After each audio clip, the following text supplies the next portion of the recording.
नमस्कार मंडळी, कराडपासून चिपळूणला प्रवास करत असताना निसर्गरम्य अशा कुंभारली घाटामध्ये असलेले सोनपात्र हे ठिकाण तुम्हाला माहीतच असेल. तर या जागेचा इतिहास तुम्हाला माहितीये का? यामागची गोष्ट अशी आहे की ब्रिटिश काळामध्ये कराड ते चिपळूणला जोडण्यासाठी रस्ता बनवण्याचा सर्वे चालू असताना त्यावेळेच्या अभियंत्यांना योग्य असा मार्ग भेटत नव्हता. त्यावेळी याच जागी म्हणजे सोनपात्र या ठिकाणी शेळके मामा राहत होते. शेळके मामा गुरेढोरे पाळणारे धनगर गृहस्थ होते.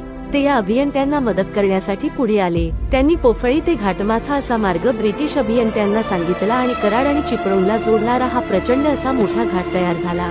हे काम पूर्ण झाल्यानंतर ह्याच ब्रिटिश लोकांनी शेळके मामांना बक्षीस देण्यासाठी बोलवून घेतले. शेळके मामांना काय बक्षीस हवंय असं विचारल्यानंतर शेळके मामा, मला काही नको, मला तुम्ही काय देणार असं बोलले.